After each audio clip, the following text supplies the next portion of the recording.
ॐ स्थापकाय च धर्मस्य सर्वधर्मस्वरूपिणे अवतारवरिष्ठाय रामकृष्णाय ते नमः। আমরা কথামিতের বিভিন্ন স্থানে দেখতে পাই ঠাকুর দুটি শব্দ ব্যবহার করছেন, কাঁচা আমি, পাকা আমি। তো স্বামী লোকেশানন্দজি মহারাজ তার তব কথামৃত এই বইটিতে কাঁচা আমি ও পাকা আমি সম্বন্ধে কি বলছেন সেই অংশটি আমরা পড়ব, আর তারপর আমরা তার ভেতরের মূল তত্ত্বগুলো আলোচনা করার চেষ্টা করব। আমরা কথামৃতে দেখি শ্রী রামকৃষ্ণ দুটি কথা খুব ব্যবহার করেছেন, কাঁচা আমি আর পাকা আমি। শব্দ দুটি ঠাকুরের একেবারে নিজস্ব, তার আগে আর কেউ এই শব্দ দুটি ব্যবহার করেছেন বলে আমরা জানি না।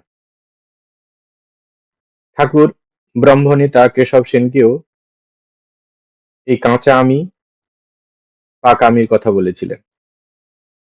নিজেই বলছেন, কেশবকে বললুম আমি আমার এটি অজ্ঞান, আমি কর্তা, আর আমার এইসব স্ত্রী পুত্র বিষয় মান সম্ভ্রম এ ভাব অজ্ঞান না হলে হয় না। তখন কেশব বললেন, মহাশয় আমি ত্যাগ করলে যে আর কিছুই থাকে না। আমি বললুম, কেশব তোমাকে সব আমি ত্যাগ করতে বলছি না, তুমি কাঁচা আমি ত্যাগ করো। আমি কর্তা, আমার স্ত্রী পুত্র, আমি গুরু, এসব অভিমান। কাঁচা আমি, কাঁচা আমি এইটি ত্যাগ করো, এইটি ত্যাগ করে পাকা আমি হয়ে থাকো। আমি তার দাস, আমি তার ভক্ত, আমি অকর্তা, তিনিই কর্তা। ঈশ্বরের সঙ্গে নিজেকে যুক্ত করা, এটি হচ্ছে পাকা আমির লক্ষণ। আমারই আরেকটি দিক রয়েছে, সেই আমি সবসময় নিজেকে ঈশ্বরের সঙ্গে যুক্ত করে রেখেছে, ভাবছে আমি তার দাস, আমি তার সন্তান, কিংবা আমিই তিনি। এই হচ্ছে পাকা। কিন্তু বিদ্যার অভিমান, ধনের অভিমান, গুণের অভিমান, বংশ বা পদগৌরবের অভিমান কাঁচা আমির, সেটা অহংকার। আমরা আমাদের কাঁচা আমিকে সব বলে মনে করি, দেহ মন বুদ্ধির গণ্ডির মধ্যেই আমাদের সব মনে করি। কিন্তু এর ঊর্ধ্বে যে আরেকটা আমি আছে সেটা ভুলে যাই। সেই আমি আছে বলেই এই আমি কাজ করছে, এই মন কাজ করছে, দেহ কাজ করছে, বুদ্ধি কাজ করছে। সেই আমি পরমাত্মা, আমার প্রকৃত রূপ হচ্ছে সেটা, সেটাই পাকা আমি। এই পাকা আমিই সত্য, কাঁচা আমি মিথ্যা। কাঁচা আমিটা চিরস্থায়ী নয়, ভেঙে যায় একদিন। আজ হোক, কাল হোক, কিংবা কয়েকজন পরেই হোক, ভেঙে যায়।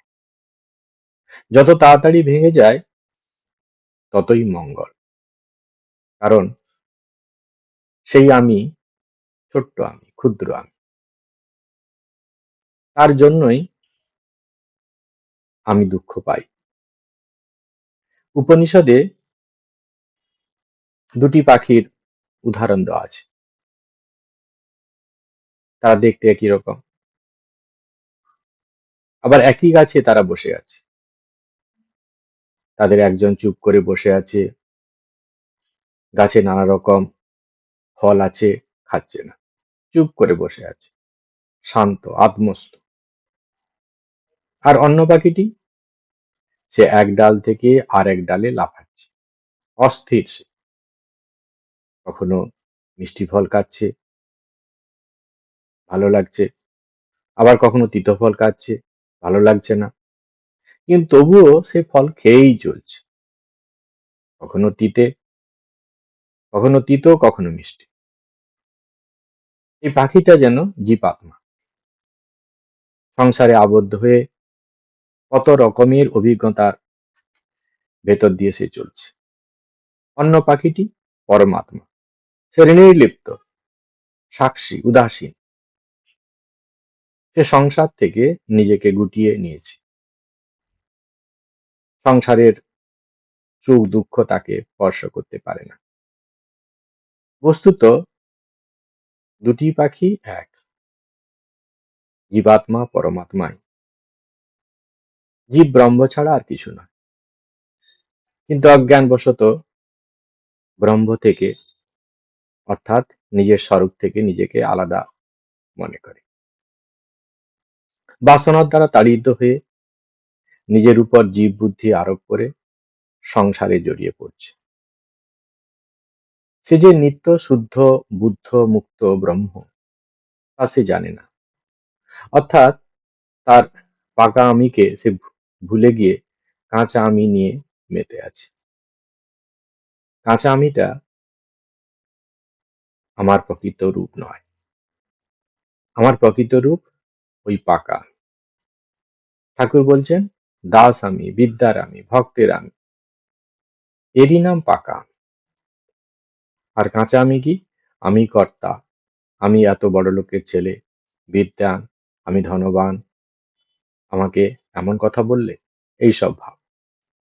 নিজেকে প্রাধান্য দেওয়া, নিজেকে একটা কেউ কেটা মনে করা, এই হচ্ছে কাঁচা আম, অর্থাৎ অহংকার।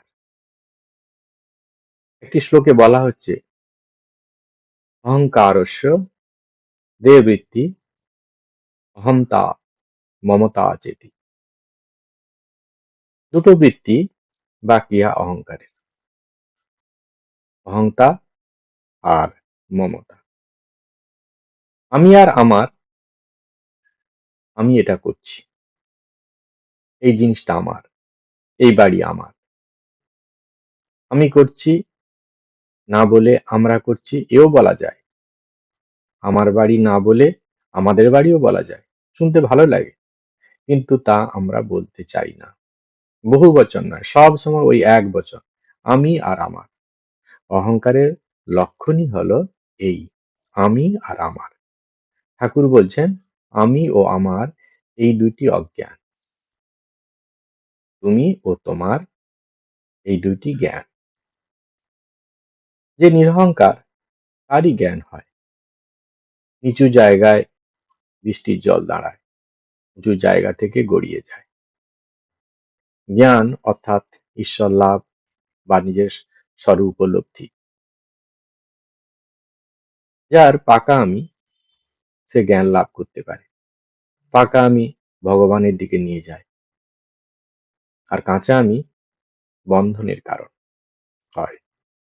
ঈশ্বরকে জানতে দেয় না, আমার স্বরূপটা আমাকে জানতে দেয় না, অর্থাৎ অজ্ঞান করে রাখে আমাকে। ঈশ্বর তো চাইছেন আমার হৃদয়ে আসতে, কিন্তু আমি যে সেখানে খুব সহজে সাজিয়ে গুজিয়ে মহা আড়ম্বর করে নিজেকে বসিয়ে রেখেছি। ঈশ্বর এসে দেখেন তার জন্য কোনো আসন তো পাতা নেই, তার জন্য কোনো স্থান তো খালি নেই, তিনি ফিরে যান তখন। রবীন্দ্রনাথ তাই বলছেন, দ্বার ভেঙে তুমি এসো মোর প্রাণে। আমার এমনই প্রকৃতি যে আমি দুয়ার বন্ধ করে রাখবই, কিন্তু প্রভু তুমি দরজা বন্ধ দেখে ফিরে যেও না। তুমি কৃপা করে দুয়ার ভেঙে আমার হৃদয়ে এসো। আমার আমিকে তুমি কৃপা করে মুছে দাও।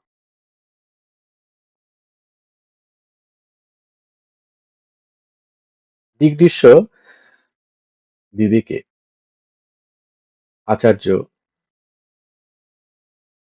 বলছেন যে আমাদের এই যে অজ্ঞানতা, ঠাকুর বলছেন এই যে অহংকার, এগুলো কি করে আসছে, সেখানে আচার্য সুন্দর করে ব্যাখ্যা করছেন। তিনি বলছেন কি, চিচ্ছায়া আবেশত বুদ্ধ ভানম ধিতু দ্বিধাস্থিতা একা অহংকৃতি অন্না স্যাৎ অন্তঃকরণরূপিণী।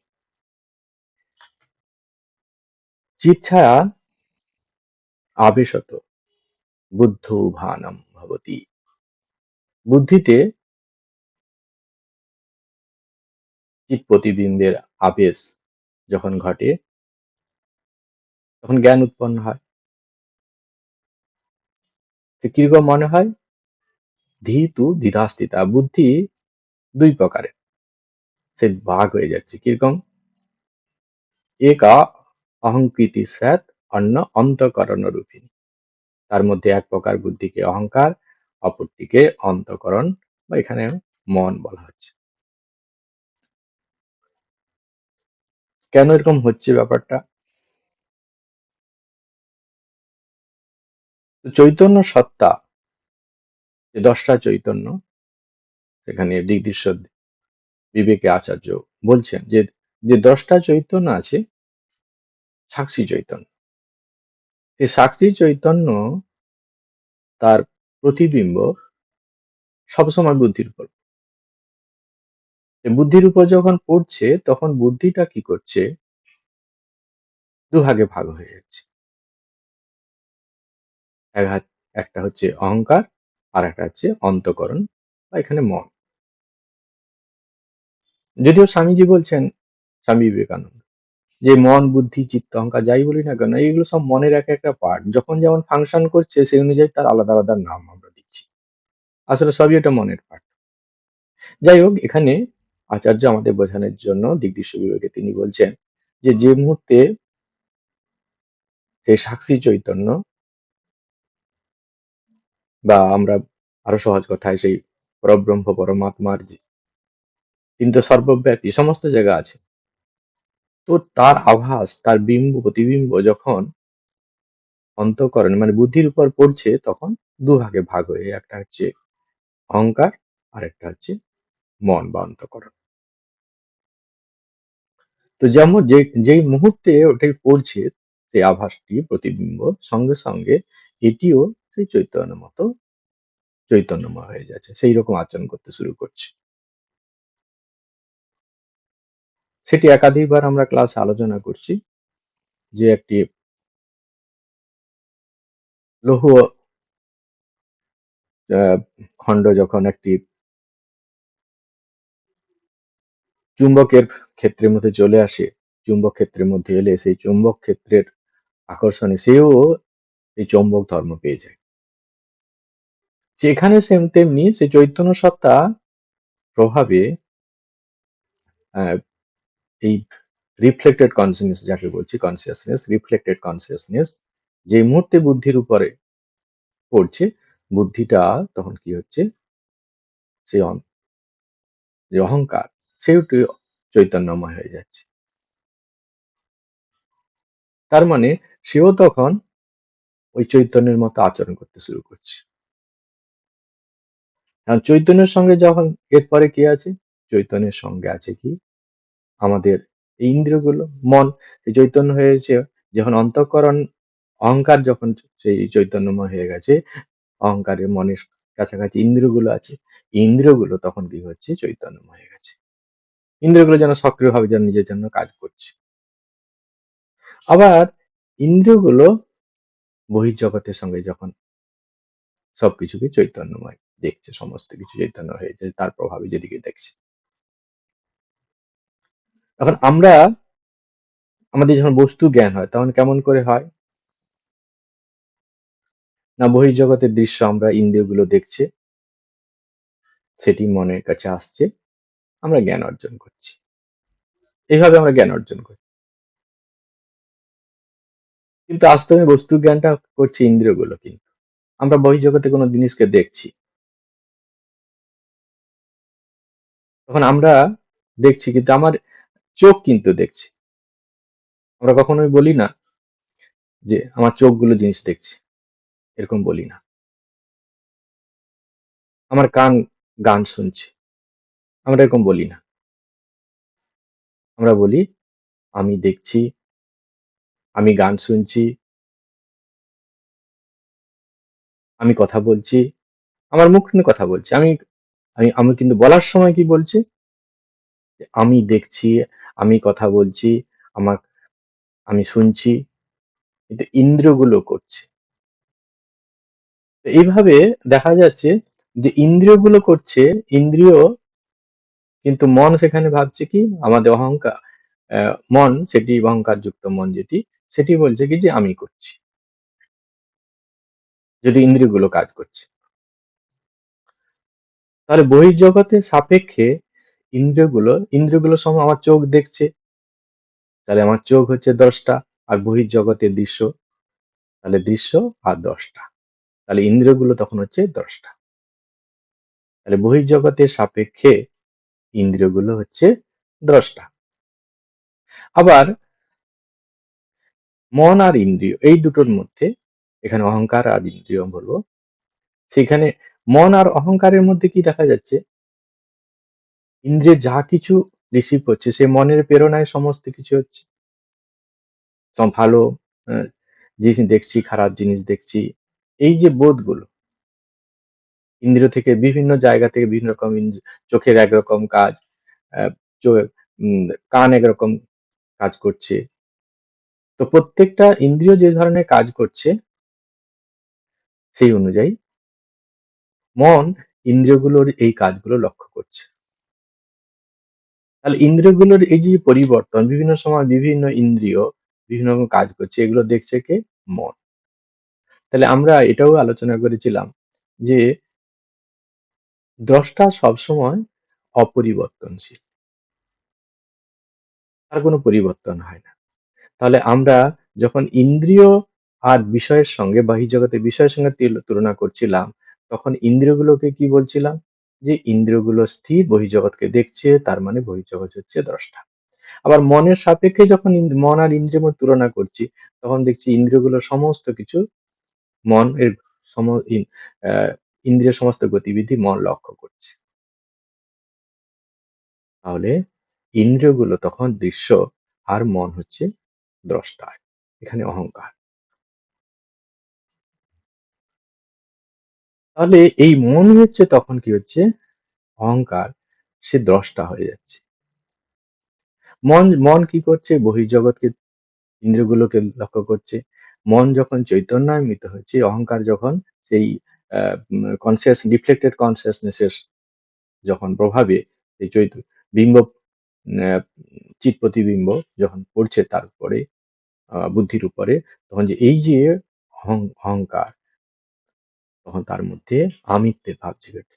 অহংকার, অহম করতি ইতি অহংকার, আমি করছি। এখানে আমি কিন্তু করছি না, ইন্দ্রিয়গুলো তার কাজ করছে, কিন্তু মা বলছে আমি দেখছি, আমি খাচ্ছি, আমি ঘুমাচ্ছি, কিন্তু প্রত্যেকটা ইন্দ্রিয় তার স্ব কাজ করছে, কিন্তু অহংকার নিজে বলছে যে আমি করছি। আমরা কিন্তু সবসময় বলি যে চোখ দেখছে, আমরা বলি না। আমরা বলি না কান শুনছি, আমরা কিন্তু কেউই বলি না। আমি পড়ছি, আমি ঘুমাচ্ছি, আমি চলাফেরা করছি, সব আমি করছি, কিন্তু আমাদের প্রত্যেকটা ইন্দ্রিয় সে কাজ, স্ব কাজ করছে, কিন্তু ক্রেডিট নিচ্ছে আমাদের অহংকার যুক্ত মন।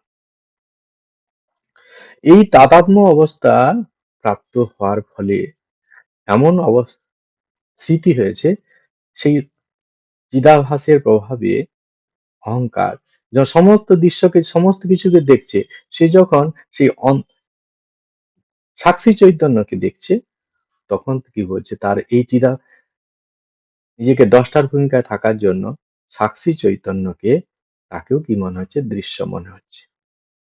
তাহলে বহির্জগতে ইন্দ্রিয়গুলোকে যখন দেখছে, তখন বহির্জগতে ইন্দ্রিয়গুলো তো অন্তঃকরণের সাপেক্ষে, সংস্কারযুক্ত মনের সাপেক্ষে, সেগুলো তো দৃশ্য আমরা দেখলাম। আবার যখন সেই অন্তঃকরণ যুক্ত মন, সংস্কার যুক্ত মন যখন, যেখানে এখানে অহংকার বলছি, সেটা যখন কি করছে, আমিত্বের ভাব যেখানে জেগে উঠছে, সেটি যখন ওই দ্রষ্টা চৈতন্য, যার সোর্সে প্রভাবিত হয়ে, যার দ্বারা যার প্রভাবে নিজেকে চৈতন্যময় মনে করছে, তাকে যখন দেখছে, তাকেও বলছে আমি যখন দেখছি আমি হচ্ছে দ্রষ্টা, এই চৈতন্য হচ্ছে দৃশ্য। তার মানে আমি দ্রষ্টার ভূমিকায় থাকার কারণে এই অহংকার যুক্ত মন নিজেকে সর্বময় কর্তা মনে করছে।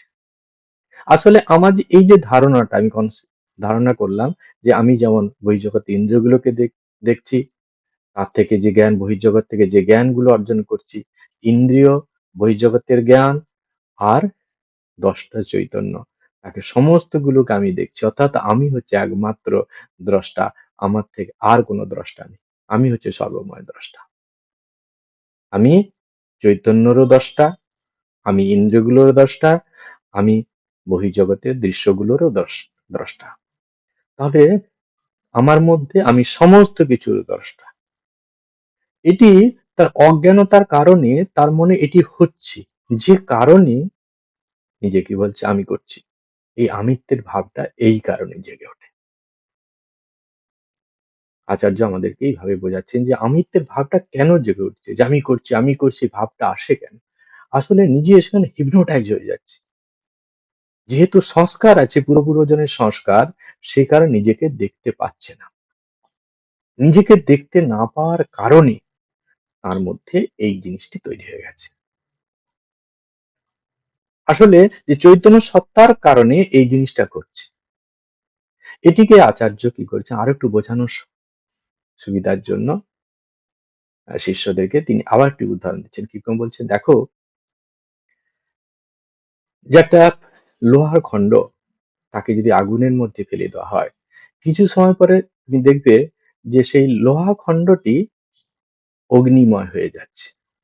যদিও লোহা খণ্ড এক জিনিস আর আগুনটা আরেক এক জিনিস, দুটো একই জিনিস নয়, কিন্তু আগুনের কাছে থাকার জন্য কি করছে, অগ্নিময় হয়ে যাচ্ছে।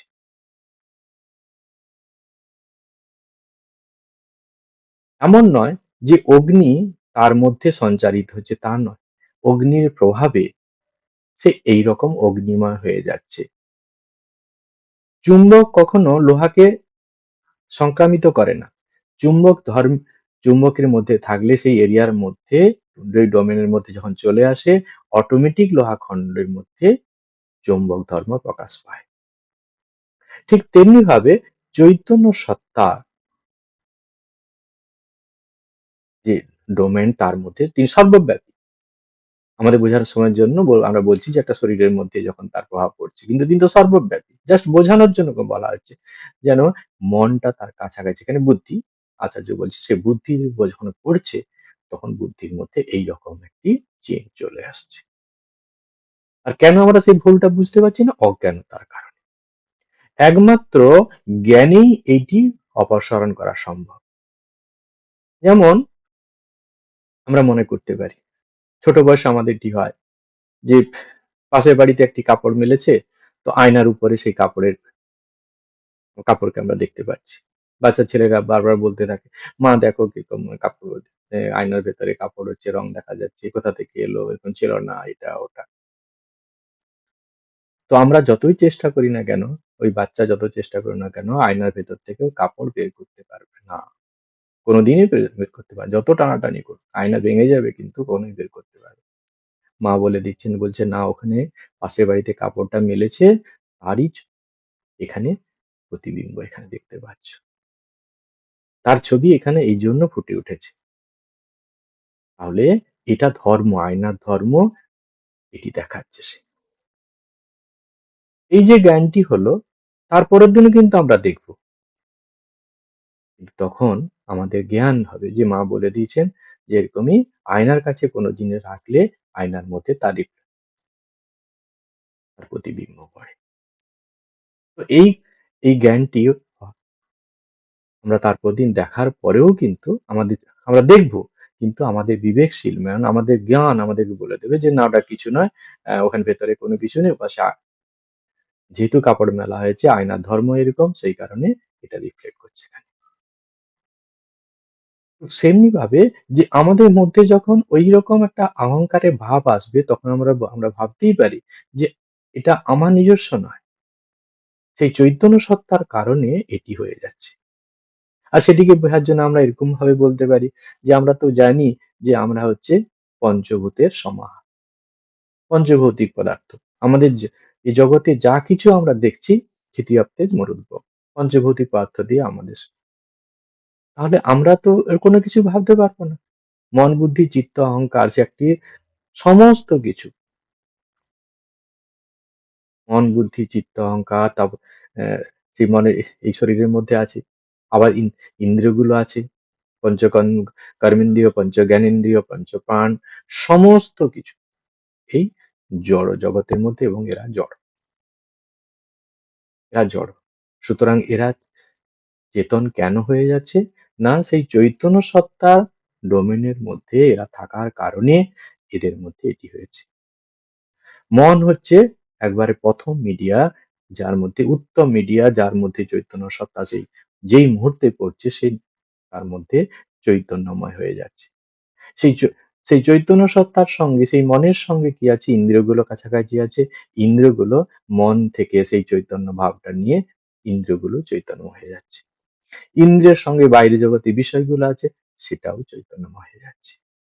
এইভাবে যখন বহির্জগৎকে আমরা দেখছি, সেই জন্য বলা হয় বহির্জগতে বস্তু দর্শন মানে বৃত্তি প্রতিম্বিত আত্মচৈতন্য। তো এই আমার নিজস্বকে দেখছি, আমি যে সেই কারণে বলছি বহির্জগতে যা কিছু দেখছো সেটা তোমার, তুমি নিজেকেই দেখছো। তোমার মনের স্বরূপ যেমন, তোমার মন যেমন, তুমি বহির্জগতে তেমন ভাবে দেখছো। সেটি আলাদা প্রসঙ্গ, আমরা দেখি।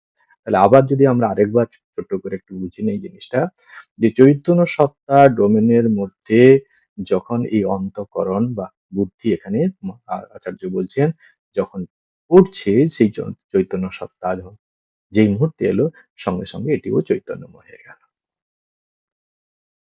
ঠিক যেমনটি লোহা আর চুম্বকের ক্ষেত্রে ঘটে। চুম্বকের ক্ষেত্রের মধ্যে লোহা যেমন চুম্বক ধর্ম প্রকাশ, লোহার মধ্যে প্রকাশ হয়ে যায়, যদিও চুম্বক নিজে কিন্তু দেয় না, তার ধর্মের মধ্যে, তার ক্ষেত্রের মধ্যে যে আসে সেরকম হয়ে যাচ্ছে, জোর করে কিন্তু এরকম দেয় না, তার মধ্যে যারা আছে তার এরকম হয়ে যায়।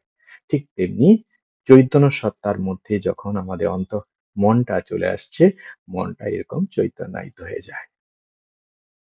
তাহলে এই যে মন, মনের মধ্যে তখন অহংকার তৈরি হয়ে যায়, কারণ সে তখন নিজে করছি ভাব, হ্যাঁ, কর্তা ভাবটা অটোমেটিক জেগে যায়, কারণ সে চৈতন্য হয়ে গেছে, সেই কারণে কর্তা ভাব জেগে ওঠে। আর মনের কাছাকাছি ইন্দ্রিয়গুলো আছে, ইন্দ্রিয়গুলো চৈতন্যায়িত হয়ে যায়, ইন্দ্রিয়ের সঙ্গে সঙ্গে বহির্জগতের বস্তুগুলো চৈতন্যময় মনে হয়।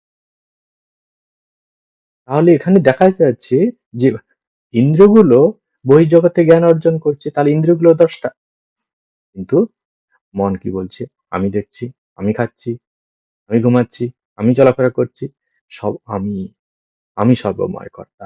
এমনকি সে অহংকারের বশে, যার কারণে সেই চৈতন্যায়িত হয়েছে, সে সাক্ষী চৈতন্য, তিনি সর্বময় কর্তা, তিনি আছেন বলেই মনের মধ্যে এই ধর্ম প্রকাশ পাচ্ছে, তাকেও কিন্তু দেখতে পাচ্ছে, তিনি নিজে দেখতে পাচ্ছে ওই সাক্ষী চৈতন্য, তাকে দেখে বলছে কি, যে এটাও আমার সাপেক্ষে, আমি যেহেতু দেখছি সাক্ষী চৈতন্যকে, আমার কাছে দৃশ্য মনে হচ্ছে, তাই আমি সর্বময় কর্তা, আমি সমস্ত কিছু, আমি সবকিছু করছি। এই অহংকার থেকেই আমাদের সমস্ত কিছু কষ্টের, সমস্ত দুঃখের কারণ হচ্ছে এই অহংকার। এই অহংকার থেকে সমস্ত কিছু। তো এই অহংকার, ঠাকুর সেটিকে বললেন কি সুন্দর করে, এটি হচ্ছে খাঁচা। কারণ এই অহংকার আমাদেরকে কি করে? বন্ধনে ফেলায়। কারণ বহির্জগতে যা কিছু আমি দেখছি, সেগুলো পরিবর্তনশীল হওয়ার কারণে আমি যা কিছু পেতে চাচ্ছি, একটা টাইমের পরে সেটি আমাদের জীবন থেকে চলে যাবে, তখন আমার জীবনে কষ্ট আসবে, এই আমি তখন দুঃখ পাবে, বিভিন্ন কষ্ট দুঃখ ঘাত প্রতিঘাত তাকে সহ্য করতে হবে। আসলে তখন আমাদের এরকমই, কারণ চৈতন্য সত্তার কারণে হচ্ছে আমি তো জড়, আমি কোনো কিছুই করছি না, সুতরাং আমার এর সঙ্গে বহির্জগতের সঙ্গে কোনো জড়িত কোনো লিঙ্কই নেই। এই ধারণাটা যদি আমাদের মধ্যে পাকা হয়, তখনই আমরা একমাত্র এই দুঃখের পারে যেতে পারবো। এখন সবসময় তো এরকম জ্ঞান বিচার নিয়ে চলা তো মুশকিল, সবাই পারবেও না। সেই কারণে ঠাকুর কিন্তু সহজ করে কি বললেন, আমি দাস, আমি সন্তান। এই যে দাস, আমি তার সন্তান, আমি তার সেবক, এই যে ভাবটা, এই ভাবের দ্বারা কি হয়, আমি কিন্তু আমার যে দুঃখ কষ্ট সংসার জীবনের, এই আহ, জীবদশায় আমার যে দুঃখ কষ্টগুলো আসছে, সেখান থেকে আমরা অনায়াসে মুক্তি পেতে পারি। আর আমি যদি আমি অমুকের স্ত্রী, আমার কোয়ালিফিকেশন অমুক, আমি অমুকের স্বামী, আমি অমুকের পিতা, হ্যাঁ, অমুক আমার পুত্র, এই যে ভাবনাগুলো, এই ভাবনাগুলো বন্ধনের কারণ। কারণ এই সম্পর্কগুলো অস্থায়ী, এই সম্পর্কগুলো অস্থায়ী।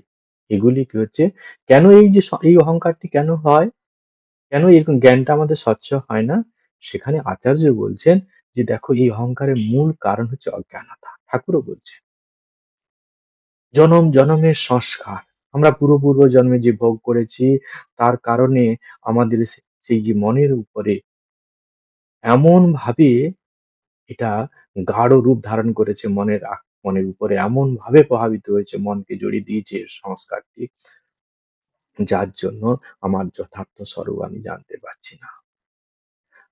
সেই চৈতন্য সত্তা সবসময় পড়ছে, কিন্তু এই সংস্কারের বশে সে নিজেকে বুঝতে পারছে না। অহংকারী তাকে বলছে যে না, আমি সমস্ত কিছু, এই ভাবটি জেগে উঠছে। সেই কারণে আমাদের এত দুঃখ, এত কষ্ট। এত দুঃখ, এত কষ্টের মূল কারণ হচ্ছে এই সংস্কার। তো এখানে ঠাকুর আরেকটি জিনিস বলছেন, মা যেটি বলছেন, সে জায়গাটি আমরা, কাঁচা আমি কি করছে, আমাদেরকে সবসময় বদ্ধ করে। কাঁচা আমি আমাদেরকে বদ্ধ করে, আর পাকা আমি, এটি আমাদেরকে কি করে, আমাদের যে আসল স্বরূপ, সেখানে তার মধ্যে আমাদেরকে তার স্বাদ আমাদের পাইয়ে দেয়, অর্থাৎ সেই বোধটি আমাদের হয়ে যায়। তখন আমরা জন্ম মৃত্যুর এই মানে প্যাঁচ থেকে, জন্ম মৃত্যুর যে এই যে খেলা, সেখান থেকে আমরা আসলে মনেতেই আমরা মুক্ত, মনেতেই বদ্ধ। যখন মনটিকে আমরা শুদ্ধ মন করে নিচ্ছি, আমার বিবেকটাকে যখন শুদ্ধ করে নিচ্ছি, তখন আমি বুঝতে পারছি যে না না, জিনিসটা এরকমই, মায়ার জন্য এরকমই হচ্ছে। বাইরের সেই থেকে আলোর ছবি যখন কাপড়ের বিম, এটা রিফ্লেকশনটা আয়নার উপরে পড়ছে, আহ, প্রথম অবস্থা আমার মধ্যে সন্দেহ ছিল অনেক, কারণ কি অনেক অনুসন্ধিৎসা আমার মধ্যে জানার ইচ্ছা হলো। মা যখন বলে দিলেন যে না, আসলে আয়নার ধর্ম এইরকমই, দেখায় বাইরের জগতে যা কিছু নিয়ে আসবে, আয়নার মধ্যে তারই ছবি উঠবে। এই জ্ঞানটি যখন মা করে দিলেন, তখন কিন্তু আমি বুঝতে পারছি না, কিছু না, ওর মধ্যে এটা কিছু নেই, জাস্ট এটা আয়না, কাপড়, আয়নার ধর্ম এটা এই কারণে করে দেখাচ্ছে। তো তেমনি আমরা যখন এই জ্ঞানটি করব, যে আমার মধ্যে এই যে অহং ভাবটি জেগে উঠছে, আমি করছি আমি করছি ভাবটা এসছে, আসলে নয়। মূল কারণ হচ্ছে সেই চৈতন্য সত্তা আছে বলে তার বিম্ব আমার উপরে পড়ছে, আমার মধ্যে এই আমিত্বের ভাবটি জেগে উঠেছে। আমি আসলে এই আমি নয়, এটা সংস্কার যুক্ত, পুরো জন্মের সংস্কার এর মধ্যে আছে। সেই কারণে এইরকম ভাবগুলো জেগে উঠছে, আমার কর্তা ভাবটা জেগে উঠছে। আমি আসলে এই আমিটা আমি নয়, আমি হচ্ছে ওই 10টা চৈতন্যই হচ্ছে যিনি দেখছে, ওটি হচ্ছে আমি। আমার সংস্কারের কারণে আমি ওখানে পৌঁছতে পারছি না।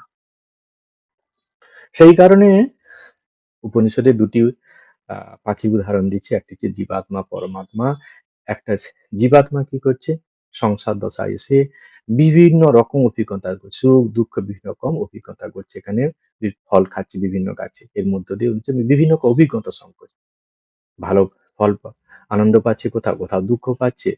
তো এখানে ভালো ফল খাচ্ছে, কোথাও মিষ্টি ফল খাচ্ছে, খুব ভালো লাগছে, আবার তেতো ফল খাচ্ছে, তখন কষ্ট হচ্ছে। সেরকম সংসারে বিভিন্ন ভালো অভিজ্ঞতা বলে আনন্দ, খারাপ অভিজ্ঞতা যখন হচ্ছে দুঃখ, এইরকম দুঃখের মধ্যে দিয়ে চলছে। আর একটি আছে পাখি, সে নির্লিপ্ত, কারণ সংসার জীবনের সমস্ত কিছু গেছে গেছে মানে ঘেঁটে পর, সমস্ত কিছু দেখার পর তিক্ত অভিজ্ঞতা লাভ করেছে, যেগুলো কিছুই না। সেই কারণে নির্লিপ্ত হয়ে বসে আছি। যখন আমরা এই সংস্কার মুক্ত হয়ে যাব, তখন আমরা আসল খেলাটি বুঝতে পারবো। তখন আমরা নির্লিপ্ত হয়ে থাকবো। সংসারের মধ্যে আমাদের কোনো রকম আর বন্ধন থাকবে না, কোনো রকম আকর্ষণ থাকবে না, যেটি আমাদেরকে কি করবে, শাশ্বত শান্তির জায়গায় পৌঁছে দেবে। আমাদের কোনো আর অ্যাটাচমেন্ট থাকবে না। আমাদের দুঃখের কারণ কি, আমরা সংস্কার তো আছে, সেই কারণে আমরা চাচ্ছি, আমরা চাই। যে মুহূর্তে আমাদের চাওয়াটা বন্ধ হয়ে যাবে, সেই মুহূর্তে আমাদের সমস্ত দুঃখ কষ্ট আমাদের নিমেষের মধ্যেই চলে যাবে। আজকে এই পর্যন্ত থাকুক, পরে আমরা এর উপর আবার আলোচনা করব। ওম শান্তি শান্তি শান্তি। হরি ওম তৎসৎ। শ্রীরামকৃষ্ণার্পণমস্তু।